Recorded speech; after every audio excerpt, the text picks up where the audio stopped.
en toda su gloria volverá a la tierra Jesús. Cuánto aún faltará, Señor, hasta que cante así. Cristo vuelve, aleluya, aleluya, amén, aleluya, amén.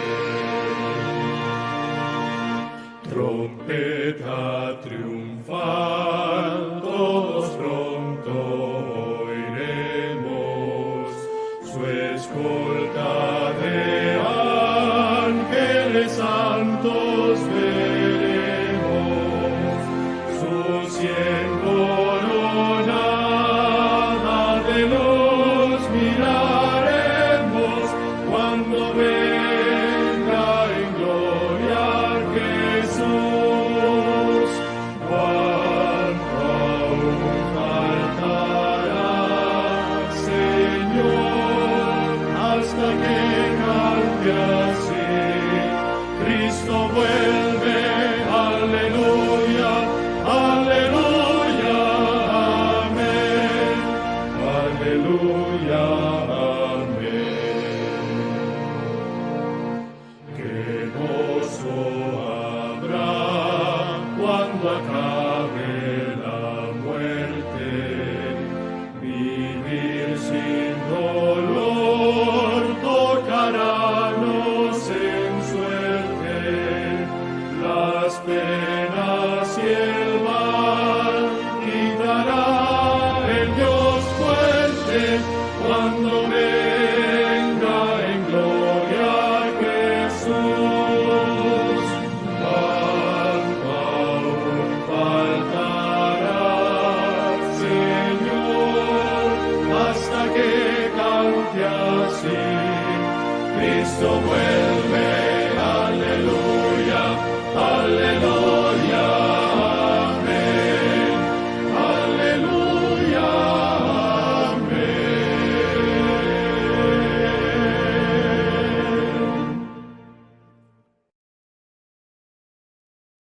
Como siempre, es daros un saludo cariñoso para todos los que estáis esperando el mensaje de parte del cielo. A la vez que aprovecho también para desearos que paséis un feliz día de sábado. Vamos a comenzar elevando una oración a nuestro Dios. Querido Señor, queremos invitarte para que tú presidas este servicio de alabanza. Y hemos venido aquí, Señor, para recibir tu bendición y para escuchar tu voz. Así que, Dios mío, abre nuestros corazones y nuestras mentes para que podamos descubrir nuestras necesidades. Te lo pedimos todo en el nombre de Jesús. Amén. El tema que quiero presentaros hoy lleva por título ¿Por qué Dios nos pide tanto? Efectivamente, yo esta mañana quiero hablaros de la fidelidad. Pero no voy a hablar de la fidelidad como quizás tú puedas estar pensando, como tú te puedas imaginar. Es decir, no voy a hablar de lo que se ve, de lo que es evidente en la fidelidad, porque estoy convencido de que tú entiendes muy bien lo que es y lo que no es la fidelidad. En esta mañana yo quiero hablaros de lo que no se ve, es decir, del trasfondo que tiene la fidelidad. Vamos a intentar descubrir por qué Dios nos pide que seamos fieles. Y vamos a comenzar con una pregunta. Si yo te preguntase, ¿cuántas cosas Dios nos pide en su palabra? Es decir, que si tú cogieses la Escritura y te pusieses a leer desde la primera página y fueses recorriendo hasta la última, y mientras tú vas leyendo fueses anotando cada vez que Dios nos pide algo. La pregunta es, ¿cuál sería el número? ¿Cuántas cosas nos pide Dios a los creyentes en su palabra? Si alguien hiciese este ejercicio, yo estoy convencido que todos quedaríamos un poco sorprendidos del número que saldría al final. Porque nos encontraríamos con dos realidades, con dos cosas. Lo primero creo que sería un descubrimiento y lo segundo sería una pregunta. ¿Cuál es el descubrimiento? Que es verdad que Dios da y lo da todo. Fijaos, si se dio a sí mismo, ¿qué podemos decir eso? Dios lo ha dado todo. Pero descubriríamos que Dios nos pide y nos pide todo también. ¿Cuál sería la pregunta? La pregunta sería la siguiente. Si Dios lo tiene todo, ¿por qué nos pide tanto a nosotros que no tenemos nada? Interesante pregunta. Así que con estas dos cosas, con ese descubrimiento y con esa pregunta nos vamos a adentrar en el tema de esta mañana, que como siempre promete ser muy interesante. Mira, de entre todo lo que Dios nos pide, yo he seleccionado dos pedidos. El primer pedido se encuentra en el libro de Proverbios. El texto dice: dame, hijo mío, tu corazón. ¿Qué es lo que nos pide Dios? Nos pide el corazón. El segundo pedido se encuentra en el libro de Malaquías, el profeta Malaquías, donde leemos: robará el hombre a Dios. Pues vosotros me habéis robado y dijisteis: ¿en qué te hemos robado? En vuestros diezmos y en vuestras ofrendas. ¿Qué es lo que nos pide Dios aquí? Nos pide dinero. Vamos a detenernos en estos dos pedidos un poquito. Fijaos, en el primer pedido, donde Dios nos pide el corazón, hay una cosa que a mí me llama mucho la atención. De los dos tesoros que el Señor nos da, que es la mente y el corazón, lo que vemos es que Dios tiene una preferencia por nuestro corazón. ¿Y eso qué quiere decir? Pues fíjate, porque esto es importante. Lo que tú piensas es importante, pero mucho más importante es lo que tú sientes. Lo que tú sabes es importante, pero mucho más importante es lo que tú deseas. Pero ahora fíjate bien en lo siguiente. Lo que tú sientes depende de lo que tú piensas. Y lo que tú deseas depende de lo que tú sabes. Interesante. Cuando vamos al segundo pedido, ¿qué es lo que hacemos nosotros los creyentes cuando Dios nos pide algo? Nosotros lo primero en lo que pensamos es en la obediencia. Así que si Dios nos pide el diezmo y las ofrendas, nosotros decimos tenemos que ser fieles en dar a Dios los diezmos y las ofrendas.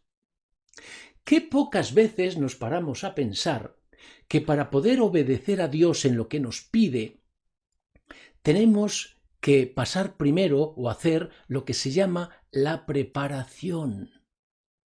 Vamos a ver si yo consigo aclarar este concepto que os estoy presentando.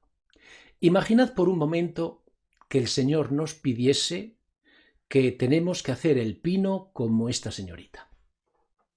Yo te pregunto, ¿tú qué harías? Si Dios nos pide que hagamos el pino, pues no, vamos a hacer el pino. ¿Tú harías así? Porque el problema es que si tú haces esto, tú intentas hacer el pino, pero no lo consigues. Así que, ¿qué harías? Pues volverlo a intentar, pero tampoco lo consigues. Entonces lo volverías a intentar, pero no lo consigues. Es decir, pasarías toda tu vida intentando hacer el pino sin conseguirlo. Queridos amigos, esta es la realidad que muchas veces nos pasa con Dios. Dios nos pide algo, intentamos obedecerle, pero nunca conseguimos hacer lo que Dios nos pide y lo que nosotros deseamos. En el caso del ejemplo que estamos viendo, fijaos, antes de hacer el pino, tú necesitas lo primero fortalecer los brazos y el cuerpo. Porque ¿cómo tú vas a sujetar todo el peso de tu cuerpo si tus brazos son débiles? Pero es que aunque tus brazos fuesen fuertes, tú necesitas los brazos fortalecerlos, pero también los hombros, pero también los lumbares, pero también las piernas. Es decir, tú necesitas fortalecer todo el cuerpo. Pero hay otra cosa que tendrías que hacer previamente antes de ponerte a hacer el pino, y es la flexibilidad. Porque si tú consigues hacer el pino, ¿cómo abrirías las piernas como esta señorita? No, tú necesitas trabajar la flexibilidad previamente. Pero es que además tendrías que trabajar otra cosa, y es la resistencia. Porque sabes que cuando Dios te pide algo, no te pide que lo hagas una vez y durante 5 segundos. Te pide que lo hagas durante toda la vida. Así que si tú tienes que hacer el pino, esto es simplemente un ejemplo, quizás mal ejemplo, pero para que nos hagamos la idea, no se trata de hacer el pino durante 2, 3 segundos y se acabó, sino hacerlo durante toda la vida. Sí que tú necesitas resistir. Pero es que además tú también necesitarías trabajar el equilibrio. Porque no es lo mismo hacer el pino durante 5 segundos que hacerlo ininterrumpidamente a voluntad. Y fíjate, si te das cuenta, todo esto se reduce la operación a un resultado. Se llama preparación. Ahora volvamos a nuestro texto. Dios nos pide que seamos fieles en los diezmos y en las ofrendas. ¿Te has parado a pensar que para ser fiel en la devolución del diezmo y de las ofrendas nosotros necesitamos prepararnos, tener ciertas cualidades que llamamos del creyente? Por ejemplo, lo primero que necesitamos es espiritualidad. ¿Qué es la espiritualidad? Es la aceptación de que hay un mundo que no se ve pero que existe, que se llama el mundo espiritual. Así que lo primero es que tenemos que aceptar que ese mundo existe. Lo segundo es que tenemos que tener fe. Es decir, ese mundo espiritual, que aunque no se ve existe, no existe en el universo. No, en ese mundo hay un Dios que se preocupa por nosotros y está a nuestro lado para ayudarnos mientras vamos caminando por esta tierra. Pero es que también necesitamos confianza. Porque nuestros diezmos y nuestras ofrendas no se las damos directamente a Dios, sino que Dios pide que lo demos en la iglesia. Así que nosotros necesitamos desarrollar la confianza en la iglesia. Nosotros debemos entender que la iglesia es el medio que Dios ha creado para que la familia de Dios, la familia de los creyentes, puedan salvarse. Pero es que también necesitamos la gratitud. Es decir, necesitamos recordar lo que Dios ha hecho, lo que Dios sigue haciendo, lo que Dios hará por nosotros. Porque cuando uno ve todo eso, uno se siente agradecido y dar no cuesta. Y también necesitamos la generosidad. ¿Y qué es la generosidad? Es una ventana que nos permite ver no solamente mis necesidades, sino también las necesidades de la iglesia, las necesidades de los demás. Fíjate, cuando yo tengo estas 5 características, yo puedo responder afirmativamente al pedido que Dios me hace. Pero si tú quitas una sola de estas características, ¿sabes lo que ocurrirá? Que dejarás de obedecer. Y ahora fíjate, todas estas características juntas forman una cosa importantísima que se llama fidelidad. Y si yo te pregunto qué es la fidelidad, sin duda que tú me darías una respuesta válida. Pero permíteme que te diga una cosa. Hay dos enfoques de la fidelidad, dos tipos de fidelidad. Una es la fidelidad humana, otra es la fidelidad divina. En la finalidad humana, lo que prima es la lógica y la razón, pero en la fidelidad que Dios nos pide va mucho más allá de la lógica y de la razón. Por ejemplo, vamos a considerar la lógica humana, la fidelidad humana. Primero, la fidelidad humana debe ser algo que yo pueda entender. Entonces, Dios me pide el dinero y Dios me pide el corazón. Y la pregunta es, ¿por qué si Dios me pide el corazón, me pide también el dinero? Y como todo en la vida, cuando Dios te pide algo, hay un motivo que justifica ese pedido. ¿Sabes por qué, además del corazón, Dios te pide el dinero? Porque entregar a Dios el corazón es lo más difícil que existe. Desde que entró el pecado, nuestro corazón se ha estropeado, se ha llenado de egoísmo, de forma que entregar nuestro corazón, que es lo que más preciamos nosotros, es humanamente, yo diría, imposible. Pero entonces Dios nos va a ayudar. Y entonces, antes, ¿verdad?, de conseguir ser fieles en el pedido que Dios nos hace sobre dame, hijo mío, tu corazón, Dios lo que va a hacer es nos va a pedir el dinero. Y ¿sabes una cosa? Dios nos pide el dinero que en realidad no tiene ningún valor. El problema es que nosotros le damos demasiado valor. Hay quien ha dicho que el dinero es un medio para vivir. Y todo lo que sobrepase esto, lo único que produce es preocupaciones y dolores de cabeza. Así que el dinero no tiene más valor que como un medio de vida, nada más. Y Dios entonces nos pide el dinero y nos hace el siguiente planteamiento. Si tú no eres capaz de darme el dinero, tú jamás serás capaz de darme tu corazón. Así que fíjate no sé qué pedagógico es Dios.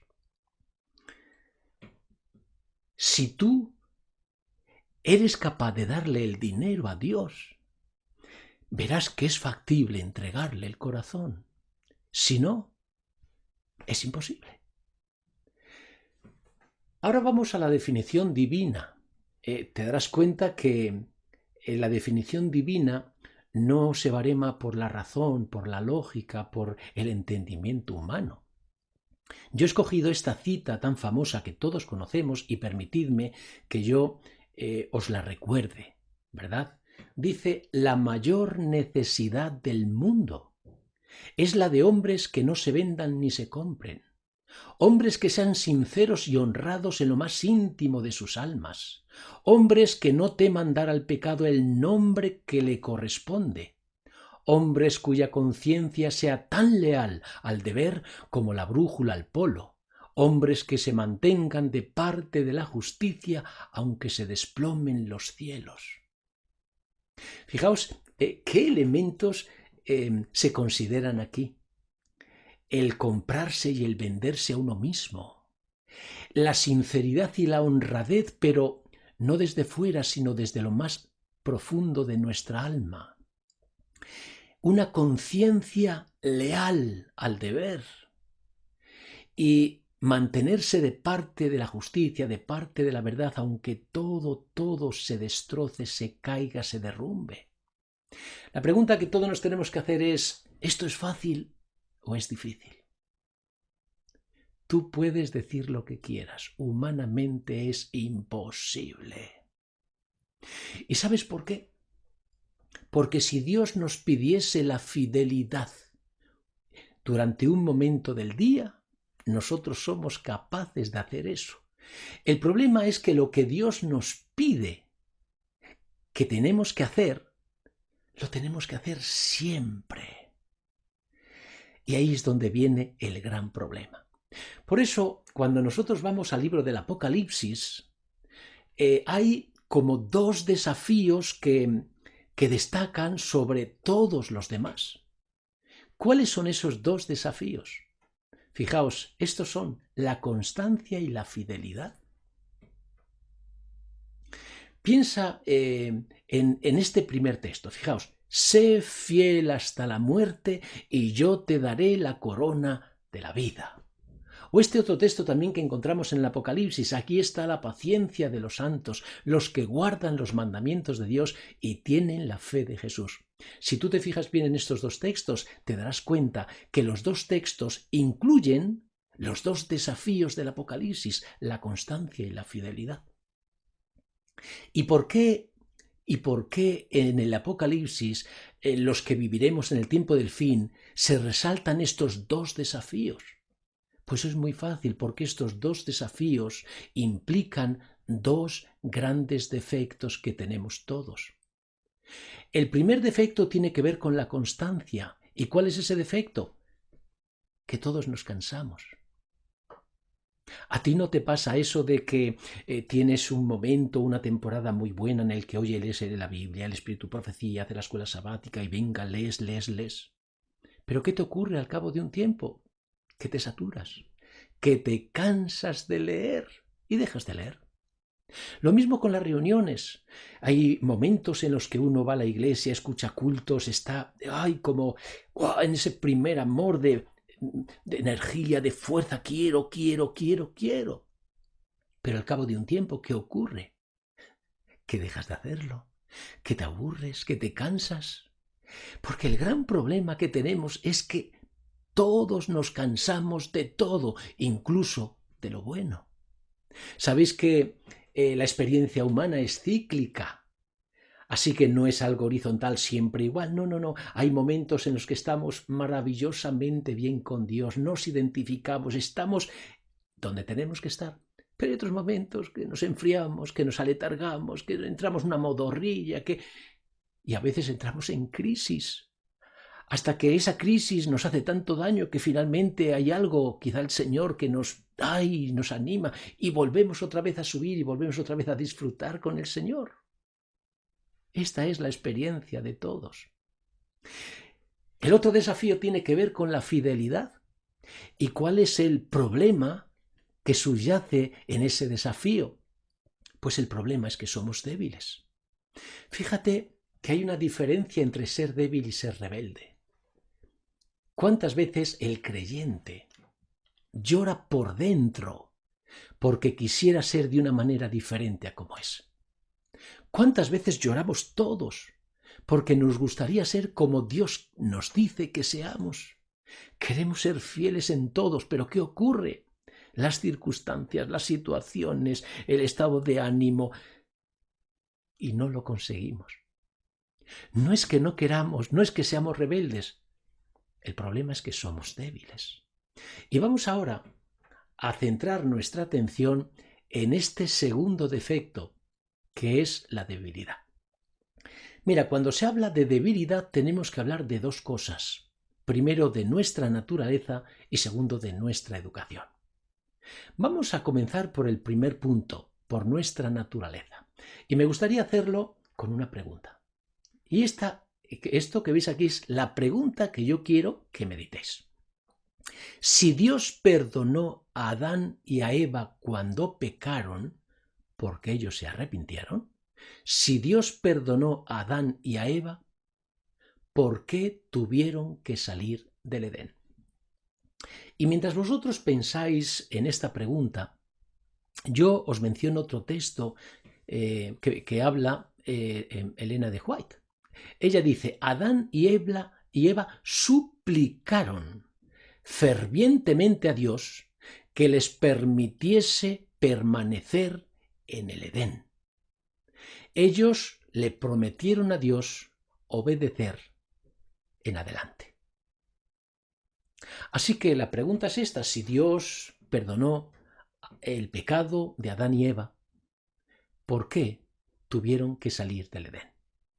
Quizás alguno diga, bueno, ahí estaba el árbol de la vida y lo que se trataba es de que ellos no comiesen del árbol de la vida. Es correcto.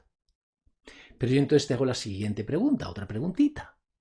¿Por qué Dios no puso los querubines en el árbol de la vida y sí lo puso en la puerta del Edén. Bueno, fijaos lo que Elena de White llega a decir.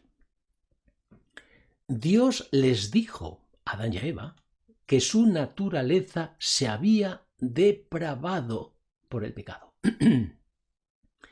Y ella dice lo siguiente, añade lo siguiente: si siendo inocentes habían cedido a la tentación, ahora tendrían muchas menos posibilidades para mantener la integridad o la fidelidad. Bueno, quiero que centres tu atención en esa palabra que para nosotros tiene una connotación tan negativa. Dice que la naturaleza del hombre, cuando pecaron, se depravó. ¿Sabéis que para nosotros la palabra, una persona cuando se dice es un depravado, tiene una connotación como muy, muy mala, como alguien que se ha pasado 7 pueblos? Como que alguien que ya, no sé, es un vicioso, no sé, una connotación muy mala. Quizás podamos decir, bueno, exactamente a lo mejor no era así, pero tened en cuenta que la entrada del pecado produjo 3 efectos tremendos en la naturaleza humana. Los 3 defectos son estos que veis ahí delante. Primero, el hombre perdió la imagen de Dios. Bueno, esto es tremendo, porque recordáis que hace muy poco en la escuela sabática decíamos que la verdadera educación es volver a poner en el corazón humano la imagen de Dios. Porque cuando uno tiene a Dios dentro, la educación parece como que va un poco sola, va dirigida. Pero cuando uno no tiene a Dios en el corazón, la educación es meramente una educación formal. Así que el pecado nos quita la imagen de Dios. ¿Eso qué quiere decir? Que el hombre, en lugar de ver a Dios como un amigo, lo empezó a ver como un enemigo. Y cuando el hombre pierde la imagen de Dios, en cierta forma se vuelve violento, se vuelve agresivo, es decir, casi se puede hasta convertir en un animal, donde se usa la fuerza más que la palabra, la razón, la comprensión o el perdón. Así que el primer problema que tuvo el hombre es que perdió la fuente de vida, la fuente de todo. La segunda cosa es que perdió la capacidad de entender. Adán antes del pecado entendía a Eva, pero cuando pecaron ya dejó de entenderla. Adán ya no entendió a su mujer y me imagino que su mujer tampoco entendió al hombre. Si tú analizas a lo largo de la historia humana cuál es el verdadero problema de la humanidad, es que ninguno nos entendemos. Tú le puedes decir a alguien, mira, tal, pero al momento siguiente ese alguien dice el mensaje totalmente diferente. Por eso vienen las disputas, por eso vienen las desavenencias o las discusiones. Tú dijiste esto y esto y esto, y el otro responde, no, yo eso no te lo dije así, la intención era diferente. Y tenemos liado la situación. Así que la segunda cosa que el hombre pierde es la capacidad de entender. Y la tercera cosa es que aparece el miedo. El hombre se llena de miedo. Y esto hace que el hombre haga 2 cosas: se esconda y mienta. ¿Por qué mentimos? ¿Por qué mientes? Porque tienes miedo. Tienes miedo de que la gente, no sé, tenga una impresión de ti diferente. Tienes miedo a perder un trabajo o a perder un beneficio, a perder un prestigio. El miedo nos hace mentir. Si no tuviésemos miedo, no habría problema en decir la verdad. El problema es que el pecado metió el miedo en nuestro cuerpo y nos convirtió en mentirosos. Así que fijaos cómo la hermana White, cuando dice que cuando entró el pecado, depravó al ser humano. Hay otro detalle que tiene que ver con la naturaleza. Mirad, el deseado de todas las gentes, el Espíritu Profecía dice, habría sido una humillación casi infinita si el Hijo de Dios se hubiese revestido de la naturaleza humana cuando Adán poseía la inocencia del Edén.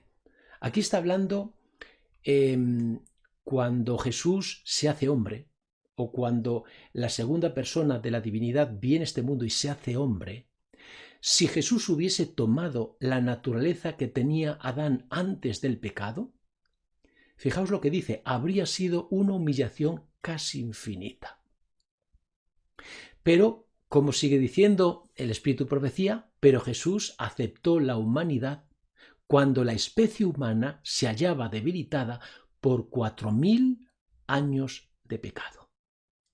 Fijaos ahora en el siguiente planteamiento. Si cuando el hombre pecó, el hombre se depravó, el pecado depravó al hombre. Si por otro lado, el Espíritu Profecía recalca que cuando vino Jesús y se hizo hombre, la naturaleza que cogió estaba debilitada por 4000 años de pecado. Sabéis que el pecado es autodestructivo, va minando, va en realidad estropeando el cuerpo. Pues Jesús tomó un cuerpo, en cierta forma, debilitado por los años de pecado. Y ahora llegamos a la conclusión final. ¿Qué podemos decir de nosotros? Nosotros nos llevamos 4000 años de debilitamiento por el pecado. Nosotros hemos heredado 6000 años de pecado. Luego, ¿dónde nos encontramos nosotros? Mirad, entramos ahora en una contradicción muy interesante. Nosotros somos la generación más débil de todos los creyentes desde que entró el pecado en este mundo. Los más débiles. ¿Por qué? Porque el pecado nos ha debilitado lo que más. Y ahora viene la gran pregunta, la gran contradicción. Si nosotros somos los más débiles de todos los creyentes que nos han antecedido, ¿por qué Dios nos pide la mayor fidelidad que se pueda pedir? Bueno, lo dejamos aquí aparcado porque vamos, un poquito más adelante, vamos a responder a esta pregunta. ¿Recordáis? Hablar de debilidad significa hablar de nuestra naturaleza. Ya hemos hablado cuál es el gran problema, que somos débiles porque llevamos 6000 años de pecado, debilitados por el pecado. Pero ahora vamos a hablar de la educación, porque nuestra debilidad también se debe a la educación que hemos recibido. ¿Cuál es la base de nuestra educación? Mirad, la base de nuestra educación es la rivalidad.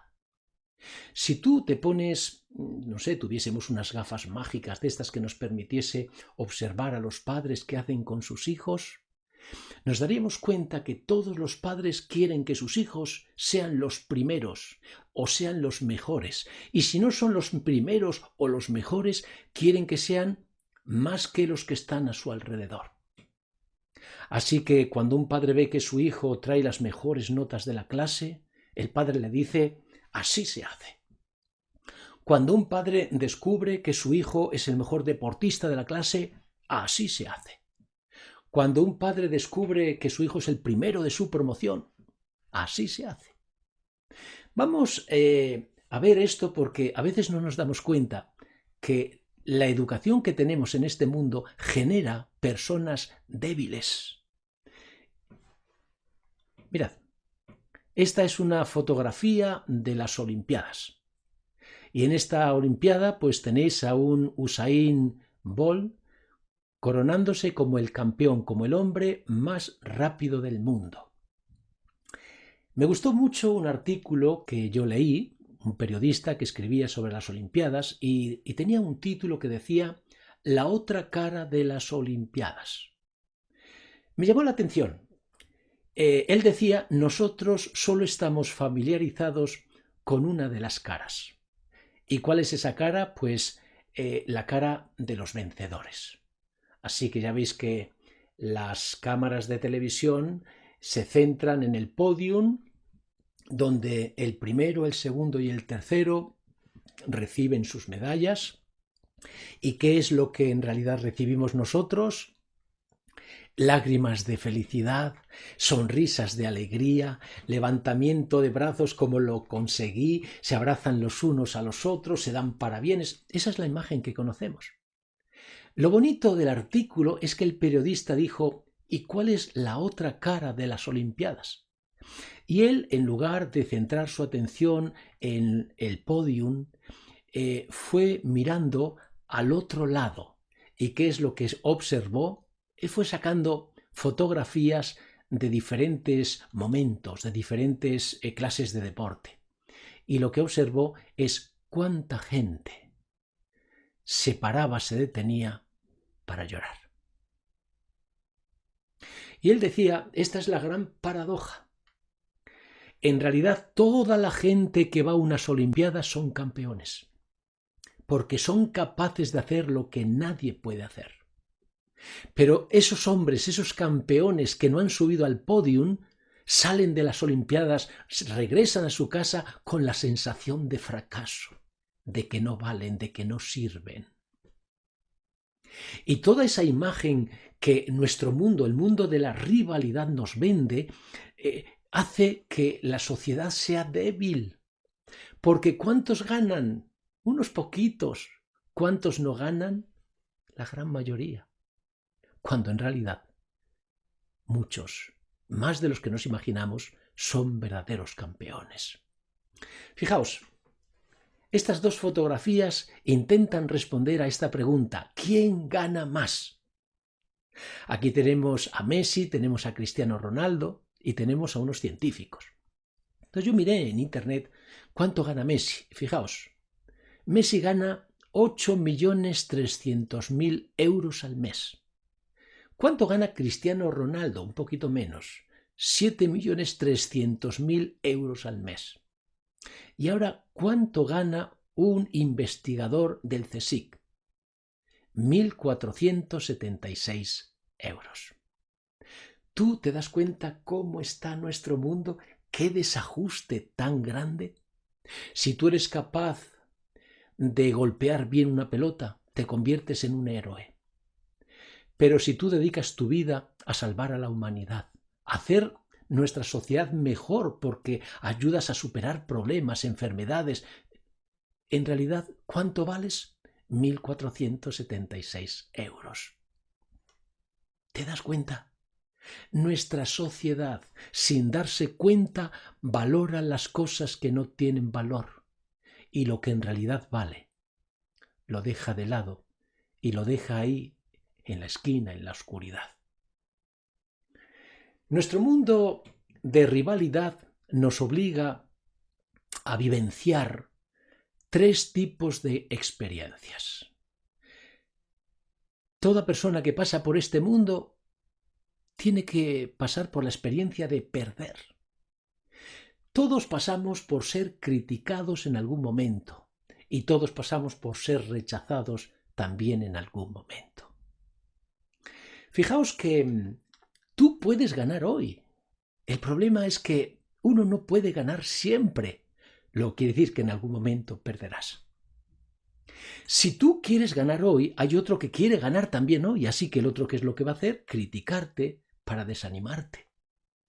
Pero si tú hoy tienes la ventaja, ¿verdad?, de ser un ganador, deja que pasen los años. Porque cuando uno va cogiendo años, ¿sabes lo que hace nuestro mundo? Que eres rechazado. Ya no vales, ya eres mayor, ya has perdido todo lo que tú tenías. Algo así como decir, ya eres un, no sé, no me sale la palabra, ¿no? Como un residuo, no sirves. ¿Qué ocurre cuando uno pierde? Tiene dos sentimientos muy marcados, la frustración y el enfado. ¿Qué es lo que ocurre cuando uno es criticado? Que aparece la rabia y el dolor. ¿Qué es lo que ocurre cuando uno siente el rechazo? Que uno se vuelve rebelde y uno se llena de vergüenza. Y si tú ahora te fijas en estas 6 cosas que hemos mencionado, ¿sabes a dónde te llevan? Que esas 6 cosas te impiden ser fiel.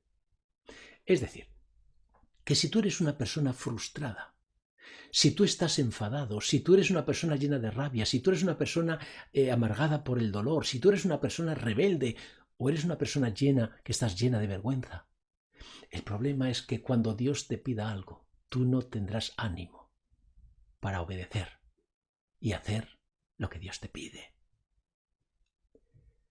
¿Cuál es entonces el gran desafío del creyente para el tiempo final?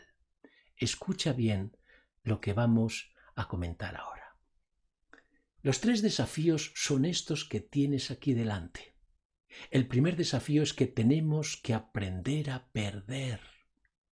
El segundo desafío es que tenemos que aceptar o aprender a aceptar la crítica. Y el tercer desafío es que tenemos que aprender a soportar el rechazo. ¿Por qué tenemos que aprender a perder? Porque si te fijas bien, la base de la fidelidad está en estar dispuesto a perder. Si tú quieres ser fiel en el sábado, a veces tendrás que arriesgarte a perder tu trabajo. Si tú estás preparado para perder, puedes ser fiel. Pero si tú solamente estás preparado para ganar, tú no darás la talla. Tú fracasarás y dirás, Dios tiene que entender. Perfecto. ¿Por qué tienes problemas para ser fiel? Porque no has aprendido a perder. Pero además hay otra cosa que es bueno tener en cuenta. Mira, hay veces que pensamos que perder es un desastre, que es un fracaso, que es lo peor que nos puede pasar en la vida. Y a veces no nos damos cuenta que los mayores triunfos, las mayores conquistas se consiguen perdiendo. Yo pienso, por ejemplo, en Jesús. Si hubiésemos preguntado a los discípulos cómo se sintieron cuando vieron a Jesús crucificado, todos se deberían sentir mal, frustrados, porque concibieron la cruz como una pérdida. Los malos habían ganado. Los mentirosos, los críticos habían ganado. Y Jesús, que era el bueno, que era el auténtico, perdió. Pero fíjate, lo que para los discípulos fue pérdida, para Dios fue el mayor triunfo. Nunca hubo en el universo un triunfo más grande como cuando Jesús supo perder y morir en la cruz. Interesante. Lo segundo es que cuando uno es criticado, no es fácil. Pero uno, para aceptar la crítica, yo siempre digo, cuando te critiquen, siempre escucha. Si la crítica es verdadera, agacha la cabeza, reconoce e intenta cambiar. Pero si la crítica no es verdadero, no le hagas caso. Y para hacer esto tenemos que aprender a ser sencillos. Y yo sé que la sencillez se puede evaluar desde diferentes enfoques, pero permitidme que yo lo haga con un enfoque. Lo más importante en la vida no es tener la razón. Hay muchísimas cosas más importantes que la razón. La cordialidad, el buen ambiente, el cariño, el amor. Eso es mucho más valioso que el hecho de decir yo tenía la razón. Pero amigo mío, cuando uno tiene la razón, qué difícil es guardar silencio. Para guardar silencio, uno tiene que aprender a ser sencillo. Lo siguiente es soportar el rechazo. ¿Sabéis que el rechazo es el arma que causa la herida más grande de todas? Porque la herida del rechazo llega al corazón. ¿Cómo se acepta el rechazo? Desarrollando la humildad. ¿Y qué es la humildad? Es aprender cuál es el verdadero valor que tenemos nosotros. ¿Sabes que la psicología no está bien enfocada? Cuando la psicología habla de la autoestima, nos dice todos tenemos que aceptar y estar convencidos de que tenemos mucho valor. Lo curioso es que cuando uno va a la Biblia, que es también otro libro de psicología, la Biblia lo que dice es que tú, yo y todos nosotros no valemos nada. ¿Tú recuerdas esas palabras que Jesús pronunció cuando dijo, sin mí, nada podéis hacer? Ahora dime, ¿cuánto vale una persona que no es capaz de hacer nada? Que no sabe hacer nada. Y la respuesta es, no valen nada. La Biblia lo que te está diciendo, que tú por ti mismo, sin Dios, tú no vales nada. Ese es tu valor. Ahora, Dios nos convierte en verdaderos tesoros. ¿Cuál es nuestro valor? Incalculable. Pero el valor te lo da Dios. No lo tienes tú.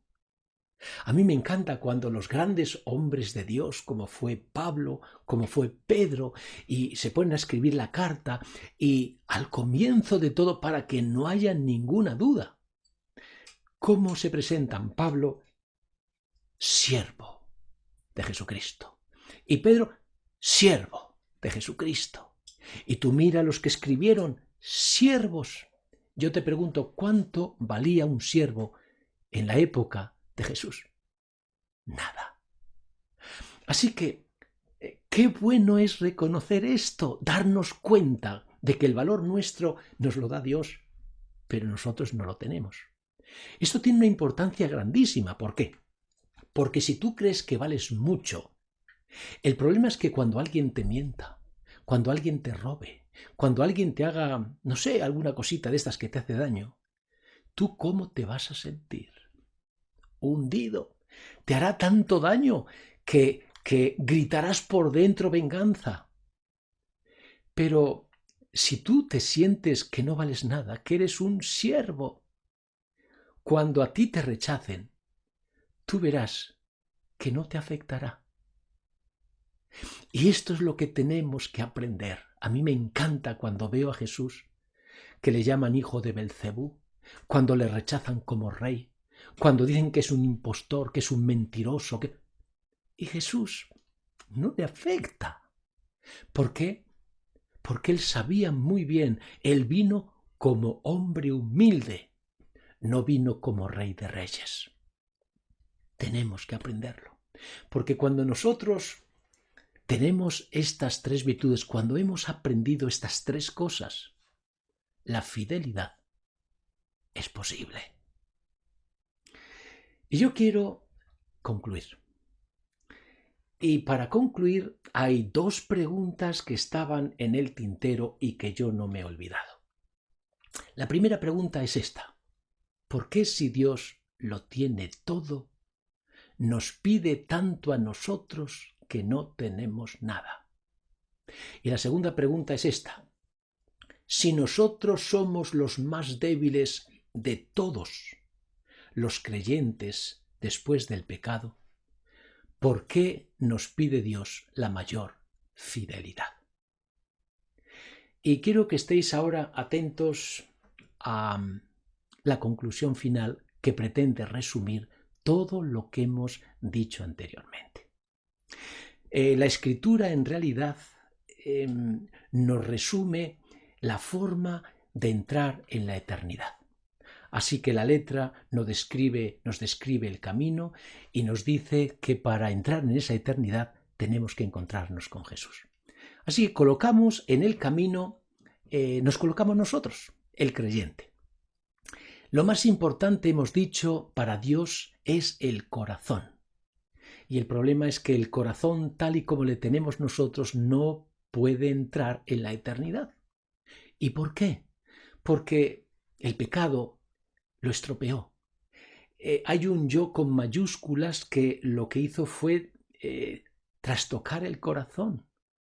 De forma que cuando el yo domina el corazón, la visión que tenemos de nosotros y del mundo es la siguiente.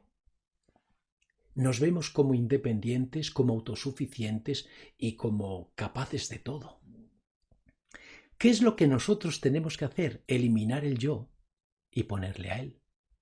Y cuando nosotros ponemos al Señor es curioso, porque cuando uno se mira a sí mismo y mira la vida, la ve de forma diferente. ¿Qué es lo que vemos? Cuando nos miramos a nosotros mismos y el Señor es el que está dirigiendo el corazón, ya no vemos esa independencia, autosuficiencia, esa arrogancia. No. Vemos nuestros defectos, vemos nuestra impotencia, vemos nuestra necesidad de Dios. Agachamos la cabeza esperando recibir misericordias. Interesante. Pero fíjate, la primera pregunta que hemos dicho es, si Dios lo tiene tanto, lo tiene todo, ¿por qué nos pide a nosotros que no tenemos nada? ¿Cuál es la respuesta? Porque Dios quiere que nos demos cuenta que nosotros no somos capaces de darle lo que Él nos pide. Así que nos pide mucho para finalmente nosotros reconocer, Señor, no soy capaz de darte nada. Segunda pregunta. Si nosotros somos los más débiles de los creyentes que hemos pasado por esta tierra porque tenemos 6.000 años de debilidad de pecado, ¿por qué nos pide la mayor de las fidelidades? Para que nos demos cuenta de que nosotros no somos fieles. Bueno, pero entonces, ¿a dónde intenta llevarnos el Evangelio, la palabra de Dios? ¿A dónde intenta llevarnos el Señor? Fíjate, Dios intenta llevarnos al siguiente planteamiento. Hay dos formas de caminar por este mundo para entrar en la eternidad. Uno eres tú, en el que luchando, orando, trabajando, leyendo la Biblia, yendo a la iglesia, tú consigues lo que consigues. La segunda forma es reconociendo, Señor, yo no tengo nada que darte. No tengo nada que tenga valor. Solo mis imperfecciones, mis infidelidades, mis rebeldías. Segundo, Señor, si tú me pides a mí que sea fiel siempre, Señor, no tengo las fuerzas para serlo. Y entonces tienes la segunda opción. Y es que en lugar de que tú luches por la fidelidad, tú vayas a Jesús, te pongas en sus brazos y en lugar de pensar en tu fidelidad y en todo el mérito que tú tienes, finalmente te des cuenta que tu fidelidad es la fidelidad de Jesús y que todos tus méritos, que no son ninguno, tus méritos son los méritos de Jesús. Y se cumple entonces lo que dijo el profeta Jeremías. Jeremías escribió, y se le llamará a Jesús Jehová justicia nuestra. Podemos cambiar esa palabra de justicia por fidelidad. Y se le llamará a Jehová, a Jesús, fidelidad nuestra. Querido amigo, querida amiga, qué importante cuando tratamos la fidelidad, que no nos quedemos simplemente en lo evidente. La fidelidad es cumplir, la fidelidad es obedecer. Qué importante es que nos demos cuenta en lo que no se ve, nuestra impotencia, nuestra imposibilidad. Por eso Jesús se presenta como nuestro sustituto. Y tu fidelidad, no lo olvides, no eres tú, es Jesús.